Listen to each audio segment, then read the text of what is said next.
பிதா, சுதன், பரிசுத்த ஆவியின் பெயராலே அல்லேலூயா, அல்லேலூயா. உங்களை நான் நண்பர்கள் என்றேன்.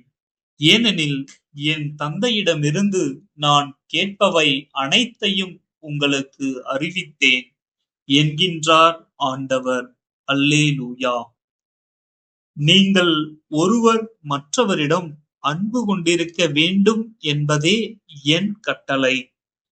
யோவான் எழுதிய தூய நற்செய்தியிலிருந்து வாசகம். அதிகாரம் 15, இறை வார்த்தைகள் 12 முதல் 17 முடிய. அக்காலத்தில் இயேசு தம் சீடரை நோக்கி கூறியது: நான் உங்களிடம் அன்பு கொண்டிருப்பது போல நீங்களும் ஒருவர் மற்றவரிடம் அன்பு கொண்டிருக்க வேண்டும் என்பதே என் கட்டளை. தம் நண்பருக்காக உயிரை கொடுப்பதை விட சிறந்த அன்பு யாரிடமும் இல்லை. நான் கட்டளையிடுவதையெல்லாம் நீங்கள் செய்தால் நீங்கள் என் நண்பர்களாய் இருப்பீர்கள். இனி நான் உங்களை பணியாளர் என்று சொல்ல மாட்டேன், ஏனெனில் தாம் தலைவர் செய்வது இன்னதென்று பணியாளருக்கு தெரியாது.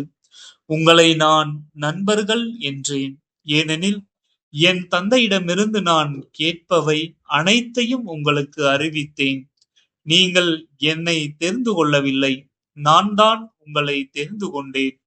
நீங்கள் கனி தரவும் நீங்கள் தரும் கனி நிலைத்திருக்கவும் உங்களை ஏற்படுத்தினேன். ஆகவே நீங்கள் என் பெயரால் தந்தையிடம் கேட்பவையெல்லாம் அவர் உங்களுக்கு கொடுப்பார். நீங்கள் ஒருவர் மற்றவரிடம் அன்பு கொள்ள வேண்டும் என்பதே என் கட்டளை. இது ஆண்டவரின் அருள்வாக்கு. இறைவா, உமக்கு நன்றி.